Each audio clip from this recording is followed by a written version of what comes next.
নমস্কাৰ বন্ধু বান্ধৱীসকল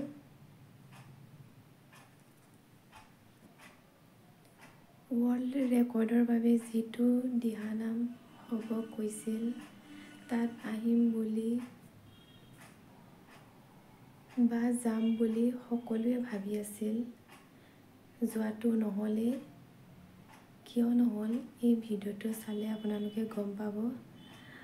আৰু যেহেতু দিহানামৰ দিনটো পিছুৱাইছে বুলি গম পাইছোঁ কিন্তু কেতিয়া হ'ব সেইটো ভালদৰে নাজানো আপোনালোকৰ চেনেলৰ জৰিয়তে অসমৰ 3,40,00,000 জনতাক অৱগত থকাৰ উপৰিও আমাৰ 60টা শিল্পীয়ে গঠন কৰা অহা 17 ডিচেম্বৰ দিহানাম বিশ্ব অভিলেখৰ যি কাৰ্যক্ৰম ভাগ আছিল এই কাৰ্যক্ৰম ভাগ আমাৰ অকণমান প্ৰস্তুতিৰ লগত হাত খোৱাকৈ আমি অনুষ্ঠান ভাগ মাত্ৰ এসপ্তাহ হয় কেইদিনমান আমি নিৰ্দিষ্ট তাৰিখ নোহোৱালৈকে স্থগিত ৰাখি ৰাইজক অৱগত কৰাব বিচাৰিছোঁ যে আমি সকলোৱে এই নামভাগ ঐশ্বৰিক শক্তি সম্পন্ন আধ্যাত্মিক দিশৰ নাম এই নামভাগ যাতে কোনো বিশৃংখলতাৰ সৃষ্টি নহয় বা কোনো কাৰো মাজত আমাৰ যাতে বিভাজিত নহয় তাৰ কাৰণে লক্ষ্য ৰাখি আমি ফটো অসম শংকৰ মাধৱ সাংস্কৃতিক দিহানাম সমিতি অসমৰ বিভিন্ন জিলাৰ গঠনমূলক কমিটিসমূহৰ সভাপতি সম্পাদিকাসকলক একগোট কৰা মানুহ একগোট কৰি 16 তাৰিখে আমি এখন যিখিনি খুঁটি নাটি আছিলে সেইখিনি সমাধা কৰি আৰু তেখেতলোকৰ জৰিয়তে আমি এখন প্ৰস্তাৱ লৈ আমাৰ মাননীয় মুখ্যমন্ত্ৰীৰ ওচৰত সকলো মহিলাই আলোচনাৰ মাধ্যমে পুনৰ তাৰিখটো ঘোষণা কৰাৰ সিদ্ধান্ত লৈ এই তাৰিখটো আমি স্থগিত ৰখাৰ সিদ্ধান্ত কৰি আপোনালোকৰ জৰিয়তে ৰাইজক অৱগত কৰাৰ কাৰণে আহ্বান জনালোঁ সেইটো দিন কেতিয়া আছিল আপোনালোকৰ দিহানাম সেইটো দিন কেতিয়া আছিল 17 ডিচেম্বৰ আছিল এতিয়া আমি 16 তাৰিখে প্ৰত্যেক জিলাৰ সভাপতি সভানেত্ৰী সম্পাদিকাসকলক লৈ আমি এখন কমিটি পাতিব বিচাৰিছোঁ সেই মিটিঙৰ স্থলীতে তাৰপিছতে সেই আইসকলকে লৈ এখন প্ৰস্তাৱ লৈ আমি CM ছাৰৰ ওচৰত এটা আলোচনাৰ মাধ্যমে আমি অনুষ্ঠান পতাৰ সিদ্ধান্ত কৰাৰ কাৰণে বিসংগতি মানে অন্য বিসংগতি একো নাই আমি শিবিৰ আৰু অকণমান পানী দুনি এনেকুৱা হেৰিয়াৰ কাৰণে অকণমান আমাৰ প্ৰস্তুতিৰ ক্ষেত্ৰত অকণমান হেৰি এটা কাৰণে পাৰ্মিশ্যনটো আমি পাইছিলোঁ পাৰ্মিশ্যনৰ কথাটো তেতিয়ালৈকে আমাৰ পাৰ্মিশ্যনে তেখেতলোকে আমাক হেৰি কৰা নাছিল আমাৰ যেতিয়া আমি নিজেও অনুভৱ কৰিছোঁ যাতে পাৰ্কিঙৰ কাৰণে প্ৰায় হাজাৰ গাড়ী যেতিয়া আহিব পাৰ্কিঙো অকণমান আমাৰ প্ৰস্তুতিৰ কাৰণে অলপ সমস্যা এটা আহি গ'ল বুলিয়ে আমি ভাবি পেলাই আমাৰ যিখন খুঁটি নাটি আছে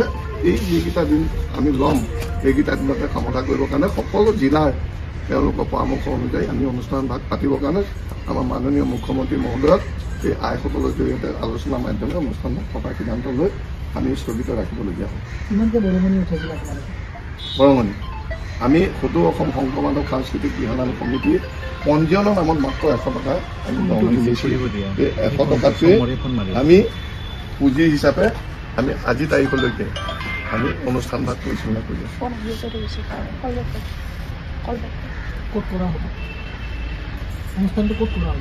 আমাৰ পূব মাজিগাঁও 35 নং মাজিগাঁও আই সতীৰাধিকা শিলপুটা সত্ৰ সমন্বয় ক্ষেত্ৰৰ নামে আমি সেই অনুষ্ঠান বৰ্তমানে আপোনালোকৰ চলি আছে আমাৰ কাম চলি আছে জয়নিংটো এতিয়াও চলি আছে আপোনালোকৰ স্থগিত ৰাখিম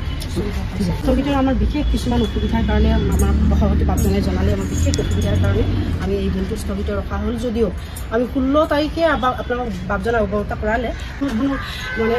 বিশৃংখলতা বা অভিযোগ একো নাই আইসকলৰ সকলো তথাপিও ইমান ধুনীয়াকৈ সমৰ্থন জনাইছে সেইকাৰণে সকলো অসমবাসী আইসকলক মই ইয়াৰ পৰা শ্ৰদ্ধা প্ৰণাম জনাইছোঁ আজি হয়তো মোৰ অকণমান দুখ লাগিছে আইসকলৰ কাৰণে কাৰণ আইসকলে ইমান হেঁপাহ আৰু আশাৰে সেই 17 তাৰিখৰ দিনটো অপেক্ষা কৰি আছিল সেইকাৰণে আইসকলক ইয়াৰ পৰাই ক্ষমা প্ৰাৰ্থনা কৰিছোঁ আৰু সকলো আই মাতৃৰ লগতে সকলো আমাৰ বেচৰকাৰী হওক চৰকাৰী হওক সকলো সংগঠক হওক আমাক সহযোগ কৰে যাতে আমি শংকৰ মাধৱৰ সেই আদৰ্শ শিৰত লৈ আমি আগবাঢ়ি আহিছোঁ আৰু তেখেতৰ অমীয়া সৃষ্টিক আমি বিশ্ব দৰবাৰে নিবলৈ প্ৰয়াস কৰিছোঁ আৰু আপোনালোকৰ সহায় সহযোগিতা এতিয়া যেনেকৈ দি আছে প্ৰথমতে যেনেকৈ দি আছে এতিয়াও দি আছে আৰু ভৱিষ্যতলৈ আপোনালোকৰ সহায় সহযোগিতা পাম বুলি আশা ৰাখিছোঁ আৰু তাৰপৰা মুখ্যমন্ত্ৰী ডাঙৰীয়াক ইয়াৰ পৰাই কৈছোঁ আমাৰ যদি কিবা ভুল ভ্ৰান্তিও হৈছে আমাৰ যদি কোনোবাৰ খুটি ৰাতিও ৰৈ গৈছে আহক আমি সকলো মিলিজুলি শংকৰ মাধৱী যিটো আদৰ্শ আৰু নীতি শিৰত লৈ আমাৰ এখন সুন্দৰ সুস্থ সমাজ গঢ়িবলৈ প্ৰয়াস কৰিছিল সেই আদৰ্শ নীতি শিৰত লৈ আমি সকলো একগোট হৈ আমি এখন নিকা আৰু সুস্থ সমাজ গঢ়িবলৈ চেষ্টা কৰোঁ ইয়াৰ পৰাই মই সকলোকে আহ্বান জনাইছোঁ যিহেতু লাখ লাখ টকা খৰচ কৰি আপোনালোকে পেণ্ডেলটো বনালে এতিয়া সেইবোৰ সেই জাগাতে হ'বনে সেই জাগাতে হ'ব আমি পেণ্ডেলটো এতিয়াও আমি বনোৱা কাৰ্যটো স্থগিত ৰখা নাই যিহেতু আমি ডেটটো আমি পৰহি মিটিঙৰ দিনাই আমি নিৰ্ধাৰণ কৰিম আৰু সকলো সন্মতি সাপেক্ষে আমি ৰাতি 11 বজাত আমি গুগল মিটৰ জৰিয়তে সকলোৰ লগতে আলোচনা কৰিলোঁ ডিষ্ট্ৰিক্ট প্ৰেচিডেণ্ট ছেক্ৰেটাৰীকে মুখ্য কৰি বিভিন্ন সদস্যসকল উপস্থিত আছে আৰু তেওঁলোকৰ সিদ্ধান্ত মৰ্মে তেওঁলোকৰ মানে দিহা পৰামৰ্শৰ মতেই আমি 16 তাৰিখে বহিবলৈ আমি স্থাৰণ কৰিছোঁ আৰু তেতিয়া সেইদিনা আমি সকলো দিহা পৰামৰ্শৰ মতেই আমি কাম ভাগি আগবাঢ়ি যাম কিহৰ কাৰণে আপোনালোকে ডেটটো পিছে হ'ব লগা হ'ল আমাৰ কিছুমান অকণমান অসুবিধা কেনেকুৱা যেনেকুৱা আমাৰ যান জঁটৰো কথা আহি গৈছে আৰু তেনেকুৱা কিছুমান অকণমান চৰকাৰৰ পৰা পাৰ্মিশ্যনৰ ক্ষেত্ৰত কিমানখিনি আগবাঢ়িলে আপোনালোকে প্ৰায়খিনি আগবাঢ়িছিলোঁ আমি এতিয়া আমি যিহেতু আমাৰ চৰকাৰী বিষয়া যিহেতু মুখ্যমন্ত্ৰী মহোদয়কো আমি আমাৰ আৰ্থিক দিশটো অকণমান দুৰ্বল এইটো অলপ সত্য কথা কিমান টকা বাজেটৰ আপোনালোকৰ এই অনুষ্ঠান বাজেটটো আমাৰ 4 কোটি টকা কিমান সংগ্ৰহ কৰিছে আপোনালোকে আমাৰতো প্ৰায় সংঘ মানে অন্য আমি কাকো কালেকশ্যনত পোৱা নাই হেৰি কৰা নাই আমি চৰকাৰলৈ আশা কৰি আছিলোঁ আৰু চৰকাৰৰ সাহায্য অবিহনে এই অনুষ্ঠান ভাগ পতাটো ইমান সম্ভৱ নহয় গতিকে এতিয়া আমি আকৌ আমাৰ সংগঠকৰ যিখিনি আমি জিলা পৰ্যায়ত সংগঠন কৰিছোঁ সকলোৱে পৰামৰ্শ লৈ আমাৰ যিখন খুঁটি নাটি আছিল এইকেইদিনত আমি গম পালোঁ গতিকে এই খুঁটি নাটিখন মাৰিবৰ কাৰণে এইখন আমি স্থগিত ৰাখিলোঁ 100 টকাকৈ যদি আপোনালোকে সংগ্ৰহ কৰিছে কিমান আপোনালোকৰ আয়তি আমাৰ 60,000 আছে 60,000 মানে আপোনাৰ কিমান টকা হ'ব 60 লাখ হয় কিন্তু আমি আজি তাৰিখত আমি 40 লাখ মান টকা আমাৰ কেপিটেল আহিছিল আৰু বাকী জিলা পৰ্যায়ত বহুতো আমাৰ সদস্য বহি পাবলৈ আছে আহিবলৈ বাকী আছে গতিকে আমি সকলো দিশ আমি এতিয়া যিখিনি আমাৰ প্ৰস্তুতিৰ দিনাৰ পৰা আমি যিখন প্ৰস্তুতি কমিটি পাতিছিলোঁ এপ্ৰিলৰ 2 তাৰিখৰ পৰা এপ্ৰিলৰ 2 তাৰিখৰ পৰাই আমি সিদ্ধান্ত লৈছোঁ লৈ পেলাই তেতিয়াৰ পৰাই আমাৰ কাৰ্যকৰী সভা সমিতিৰ পৰা আৰম্ভ কৰি ভাগৱত শ্ৰী মন্দাগৱত ভাগৱত সমন্বয় সজাগতা শোভাযাত্ৰা গোটেই অসম ঘূৰালোঁ লাই খুঁটা স্থাপনলৈকে আজি তাৰিখলৈকে পেণ্ডেলকে লৈ আমি এই আমাৰ নিজৰ যিখন কেপিটেল আছিল সেই কেপিটেলৰ জৰিয়তে প্ৰস্তুতি কৰা হৈছে আপোনালোকৰ চেনেলৰ জৰিয়তে আমি সদৌ অসম শংকৰ মাধৱ সাংস্কৃতিক দিহানাম সমিতি আমি কামৰূপ জিলা হোজাই জিলা আজি ইয়াত আমি উপনীত হৈছোঁ 60,000 আই মাতৃ খবৰ এই দুখ জড়িত আমাৰো আছে আমি আমাৰ বেদনাৰে আমি আমাৰ সন্মানীয় মুখ্যমন্ত্ৰীক আমি জনাব বিচাৰিছোঁ যদি কাৰোবাৰ ভুল থাকিব পাৰে এই 60,000 মানুহৰ মাজত সেয়েহে সেই 60,000 মানুহৰ যিখিনি ভুল আছে বাকী সকলোৰেতো ভুল নাই আমি সন্মানীয় মুখ্যমন্ত্ৰী ডাঙৰীয়াক জনাব বিচাৰিছোঁ আবেদন কৰিছোঁ তেখেতে যাতে আমাক এই 60,000 মহিলাৰ দুখ বুজি এই দিহানাম ফাঁকি যাতে আমাক পৰিৱেশন কৰিবলৈ অনুমতি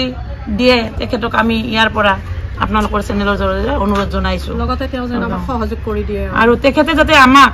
এই 60,000 সকলোকে যাতে সহায় সহযোগিতা আগবঢ়ায় তেখেতক এইখিনি আমি বিনম্ৰ অনুৰোধ জনাইছোঁ এইখিনি ক'ব